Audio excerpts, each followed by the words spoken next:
You are with the big story here. I'm Seher Zama. We're making a start with respect to violence that has taken place in Uttar Pradesh, a spate of violent protests in the state over the Citizenship Amendment Act. They have led to 20 deaths so far. The number of videos that are now emerging showing exactly what happened in some of these incidents on what happened during these violent clashes. These videos that have now emerged ever since the internet services were restored in some of the areas in this state. Let's first get you this video that's coming in from Kanpur. These are two videos from Kanpur. Policemen here can be seen dealing with protesters. In the first video, let's play that out. This is where the police can be seen firing shots at the protesters. Now, this has happened several times during the second video as well. Around a dozen cops are seen vandalizing parked vehicles.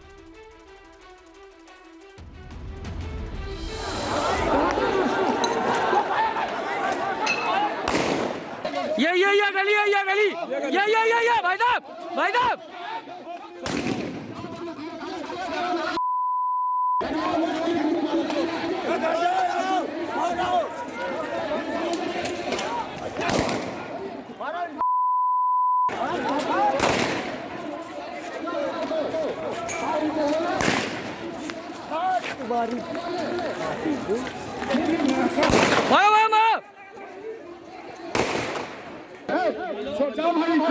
जिम्मेदार है बच्चों को लिया जाए जल्दी जाओ अपने घर में जाओ पत्थरबाजी ना करो जाओ।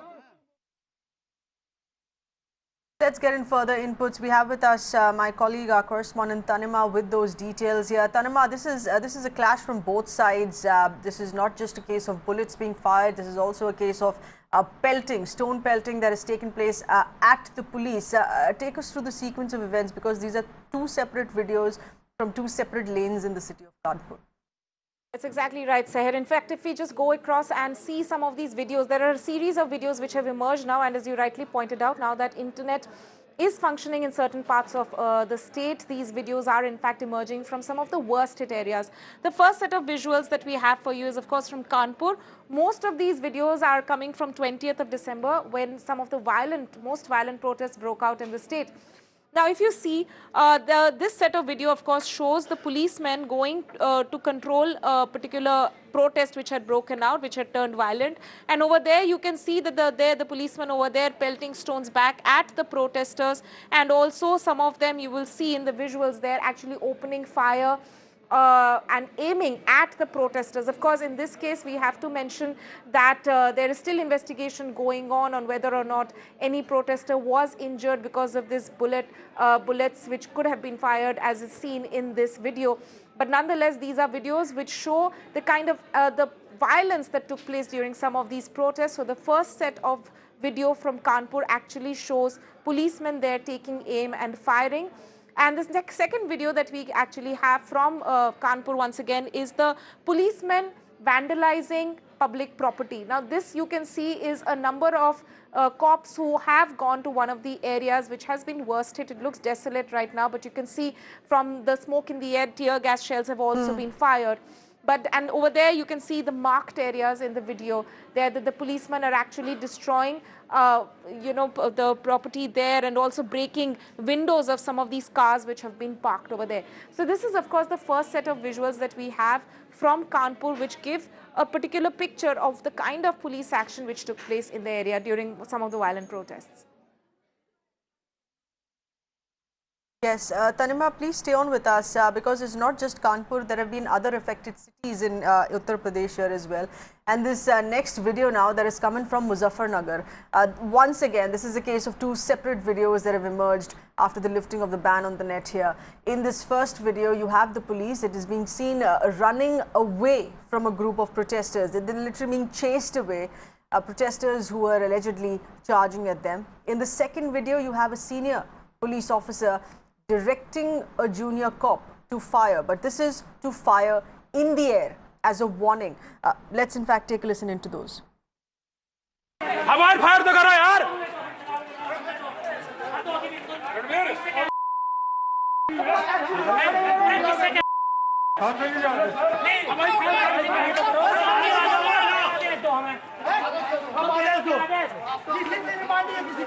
हवाई फायर करो यार, हवाई में दिक्कत आ रही है। भैया नौकरी ऐसी है, मर जाएंगे लेकिन हवाई फायरिंग तो कर लो, नहीं कर सकते। क्यों नौकरी ऐसी? क्या कार्टेज हम दे देंगे, हम दे देंगे कार्टेज। कितने चाहिए? तुम बच जाओ।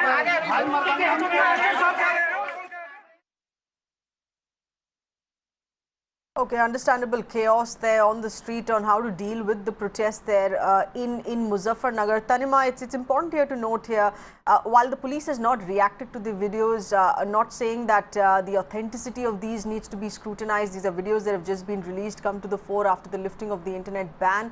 But undoubtedly, also for the police, a lot to answer on this. That's right. In fact, if we see that, especially the videos which have come to us from Muzaffarnagar actually show two different types of pictures which have emerged. The first one, which is playing on the screen right now, is the policemen actually being chased by protesters. So there you can see that a violent mob seems to be chasing the policemen, who are in fact running for cover, actually moving away from that particular area in Muzaffarnagar. Again, these are videos from December 20th. But if we look at the other set of visual of the images, the video that we got, and also, of course, in this case, we also saw that exchange taking place between the cops there, where one of the senior cops was actually asking the juniors to fire in the air. Of course, we have to make that distinction, but that in this case, the cop was being directed to fire in the air in order to disperse the crowd. But there also, so you can see that this is the kind of action, the police action and the police directions. And of course, a lot of it, what it seems is that decisions which have been taken on the ground by some of these policemen as well, on the reacting to the kind of violence that they saw on the streets. So yes, two different pictures which are emerging from Muzaffarnagar, which clearly show that what the kind of action that the police took during these violent protests, but also the kind of protesters, some of these people who were there as part of the crowd during these protests, and how they even targeted cops. Yes, and in fact, there is a third video here that's coming from the very same place, Muzaffarnagar. This is another video, but this is from Khalapar area. This video shows how the police, in fact, went ahead to tamper with CCTV cameras in the given area. This is a video that is coming from the time of midnight of Friday and Saturday of last week. And continuing with the focus on these videos now that are being surfacing from Uttar Pradesh. This is from the third city of Meerut, also been one of the worst affected here in these protests. The police has now released a video. The police saying this is a video of a man firing from a gun. In the visuals on your screen, as you can see, the man wearing a blue shirt firing into the crowd during the protests, one of the protests that were on in Meerut. This is once again dated 20th of December. Tanima, what more can you get us on this video? The man in blue, of course, very clearly concealing his identity, but what more has the police indicated here on this?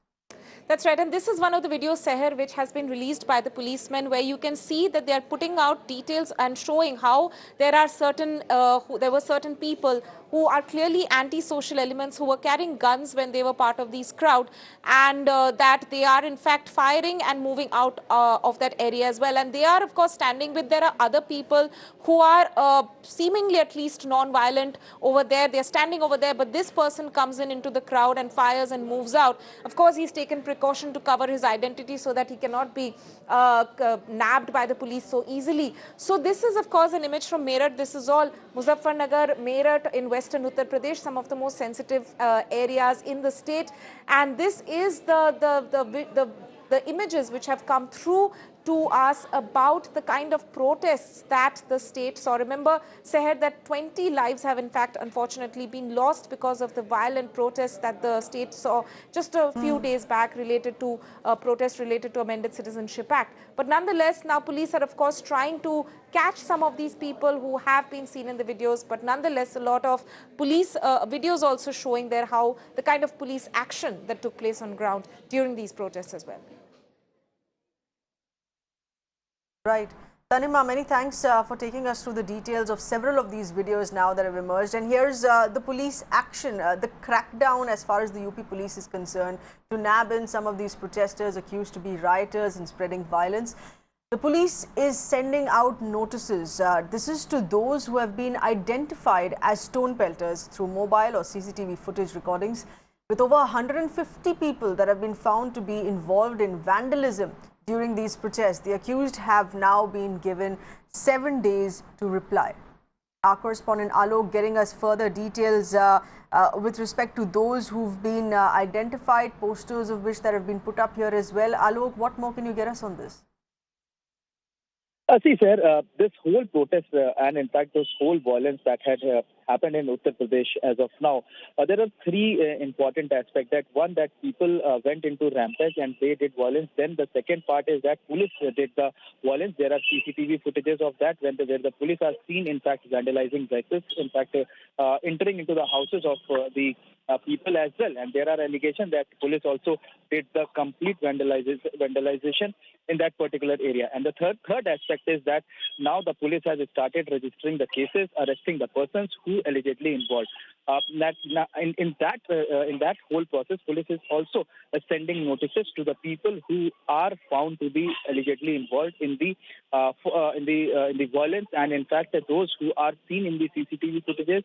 As well as in the mobile recordings. In fact, in various districts, whether in Sambhal, whether in Ghaziabad, as well as Lucknow, and also in Kanpur, there are various collage that the police have made, and they have put out on the police chowkis, nakas, so that the people could identify them and, in fact, help the police to arrest these accused persons. So those who are pelters, those who were carrying stones in the CCTVs, which the police has found. So that is one aspect. The other is the police has sent the notices and asked those people, in fact, those who are identified as stone pelters, they have been asked to get back to police within 7 days. Why no action would be taken against them, and what the properties which they have damaged. So why their properties are not to be seized. In fact, police have also categorically said if they are not able to give the satisfied answer, then their properties will also be seized. So as of now, this action is being taken by the Uttar Pradesh police in various districts of Uttar Pradesh. Yes, this is police crackdown on the protesters, on those who've been identified as stone pelters and rioters in the midst of those protests. Alok, thank you for getting us those details.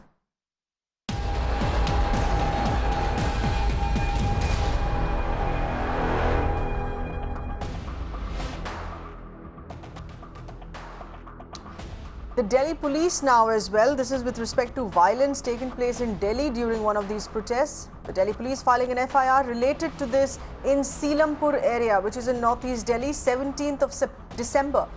The FIR names two people here, being the MCD councillor from the Aam Aadmi Party, Abdul Rahman, and Mateen Ahmed, who is an ex-MLA and Congress leader. The two have been booked for instigating the crowd. A senior correspondent for crime, Bhavtosh, getting us those details. What are the other charges that they're facing here, instigating the crowd in the midst of those protests? Bhavtosh, what more can you get us, please? So the complainant in this case is SHO Zafrabad. He has stated that he was standing near a hotel when there was a protest that was going on against the Citizen Amendment Act. He said that the crowd was very big and protesters had gathered at Seelampur Tea Point. He further said that protesters got agitated and threw stones, bricks and Molotov cocktails. The FIR further states that a huge crowd then started moving from Seelampur towards Zafrabad. It specifically names two politicians. One of them is the councillor Abdul Rahman. The SHO in this FIR claims that he provoked the crowd and people joined in large numbers. He also further said that Mateen Ahmed, the ex-MLA and Congress leader from Trans-Yamuna, Mateen Ahmed was the one who was heading a bikers rally. He said that the SHO had given no permission for this rally, completely denied permission, saying that it could have only instigated the mob and it could have fueled the tempers. But this bikers rally went ahead, and we have all seen the visuals of 17th December, when a school bus was pelted with stones and also another bus was attacked. What the police is trying to say is that a peaceful gathering was turned volatile by politicians who instigated them race slogans.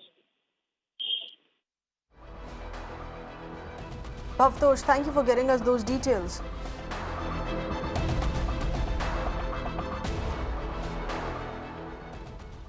On to another set of protests, but this is happening today as we speak. Dalit activist Prakash Ambedkar staging a Rasta Roko. This is in Mumbai. Once again, the anti-citizenship act protest. No permission that has been given for this protest. It's important here to note, but a group of people, they're going ahead with that protest. These are live inputs that we're getting in from our deputy news editor Mayuresh with those inputs. Mayuresh, how much of a crowd are we looking at? Traffic advisories have been issued here on this, but there is no permission.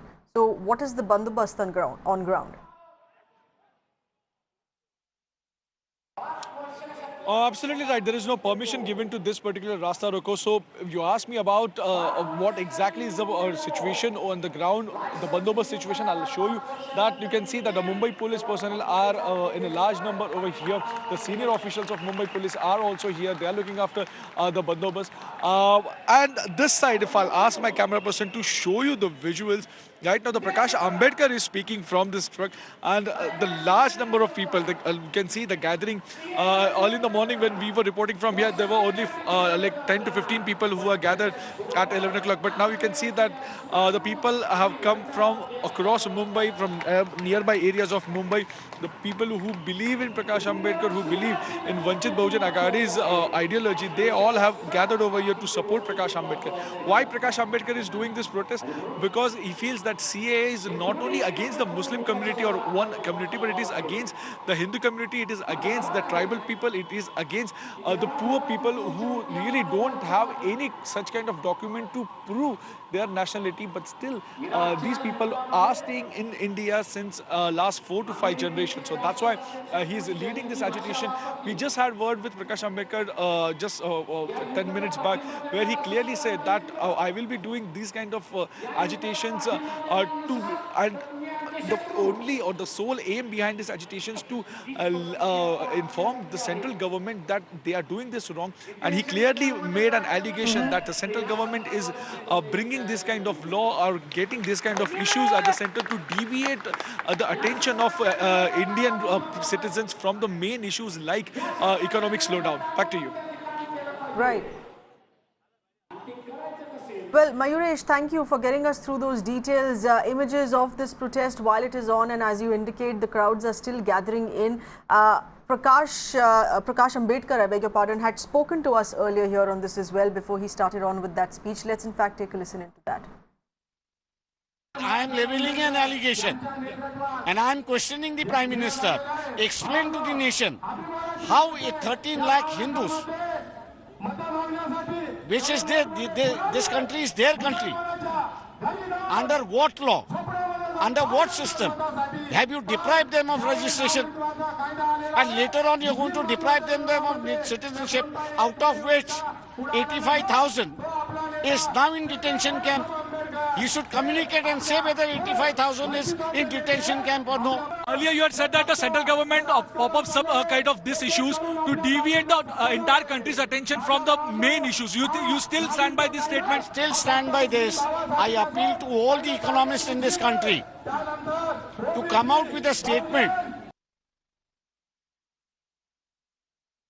Right, and this protest, this line of protest and argument which is going on today, Mayuresh, at a time when we already have the ruling party making it very clear that they're starting with their counter protest, which is the Jan Jagran Abhiyan, which is to inform people on misinformation that is being spread on this act. Is there a counter to that argument in this protest by Prakash Ambedkar today, wherein which the allegation is that the government is misleading the people or taking them away from what the core concern should be today? Certainly, the Prakash Ambedkar is leveling that allegation that this particular government is misleading the people of India. He clearly said that when people talk about the NRC and CAA, they specifically talk about one particular community, that is a Muslim community, that they will be the one who will get affected most. But they don't talk about the Hindus. They don't talk about the tribal people who are staying in the rural part of India since 4 to 5 generations, and they don't have the document. So in such scenario, what the government is going to do with such people, because these are the people who are also contributing for India's growth. These are the people who are also contributing for the Indian economy. They are staying here since last 4 to 5 generations. Aren't they the Indian citizens? So that's the question which Prakash Ambedkar is asking through via this medium, or we can say that via this rally. Mayuresh, many thanks for getting us those inputs. And staying with news, another set of news that's coming in from Mumbai, where the police has arrested 2 more accused. They were allegedly involved in the case of shooting the Shiv Sena leader Shekhar Jadhav on December 24th in Vikhroli. The 2 men there were arrested after police questioned the shooter. Mumbai police sources here state that it seems to be a case of gang war. The shooting that was ordered by a Singapore-based gangster, Prasad Pujari. And this incident that took place on the 19th of December, when 2 bike-borne men reached the Sena leader's office in Mumbai. They waited for the Sena leader, did a recce of the place as well. When Jadhav arrived, they entered his office and shot him. The shooter was then nabbed, thrashed by the people in the area. Let me start with what happened on 19th of December, that morning in Mumbai's Vikhroli area, when Shiv Sena leader Shakha Pramukh Shekhar Jadhav was shot by these shooters. So on 19th of December, early morning in Mumbai's Vikhroli area near Godrej Signal, Shekhar Jadhav's office is there in a Sai Baba temple. So these 2 people on a bike, one the shooter and one the rider, they come into that area and they started looking for Shekhar Jadhav. In fact, they went near the temple in which the office of Shekhar Jadhav is also there, and they asked one person about whether Shekhar Jadhav has come to his office or not. When they were told that he's yet to arrive, they took 2 more rounds of the same area and they came back after a few minutes, and then one person who was sitting on the bike, he got off the bike and he was the shooter. He started looking into the window of Shekhar Jadhav's office, and then he realized that this was Shekhar Jadhav who was sitting in the office. So the shooter goes inside the temple and then in the office, and then he can be seen in the CCTV footage on the screen that how he shot Shekhar Jadhav. The moment because at that time in the office, son of Shekhar Jadhav was also present. There were people in temple as well. So the moment he fired 1 round and then he tried to run away. But by the time he was nabbed by the crowd there, he fired 3 more rounds which injured Jadhav. In fact, as far as Jadhav is concerned, he's still in hospital. One of the bullet actually touched the arm of Jadhav's son as well, but that he sustained minor injuries. But the shooter himself was nabbed by the crowd and he was brutally assaulted by the people there. And by the time police came, his condition was absolutely critical, and then he was taken to the hospital and hospitalized. And once he gained consciousness, then Mumbai police started questioning him.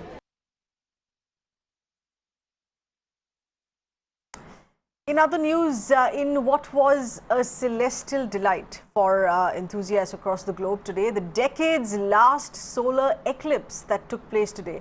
People in various parts across the world came out to watch this celestial activity, of course, with stated precautions. The ring of fire due to the solar eclipse that was visible in Dubai. A partial solar eclipse is visible today in India. We at Mirror Now getting you some of the pictures of this solar eclipse from across the world, from the areas where this eclipse was far clearer visible. Prime Minister Modi also trying at watching the solar eclipse here in New Delhi. He tweeted, and I quote, "Like many Indians, I was enthusiastic about the solar eclipse," further adding that while he could not see the eclipse properly because of cloud cover, he did watch it on live stream. Annular solar eclipse, the last for this decade, has unfolded in Chennai, and in fact the people in Chennai have to wait for another 11 years if they need to see this. But here around 8 or 9 a.m. it started, 9:32 around that time it peaked. 84% of the sun was blocked by the moon, and later slowly it is once again turning into normal. We saw a lot of people thronged around Birla Planetarium to see what exactly is happening. In fact, that telescope is showing a direct reflection as to what is happening, how the moon is blocking the light from the sun, and that's how it causing an annular solar eclipse. And very interesting phenomena. A lot of people around this place came over. They were also interested to find something called a pinhole effect, where what happens is that when you hold a sheet of paper and the the hole in that sheet of paper, when it falls on the ground, it shows a crescent kind of a shape. Instead of, it should be either circular or square, but it turned into a crescent. That's called the pinhole effect. That was also explained over here. Hundreds of people thronged to the spot. They were all given proper equipment, solar filter, goggles, or like welding machines to make sure that their eyes will not be hurt in any way. That's the way solar eclipse was spent by enthusiasts, like, so those who are interested in space and like solar objects. They came over here and we could say they celebrated solar eclipse. And with that, it is a wrap on the show, but news and updates that continue for you right here. Stay on with us.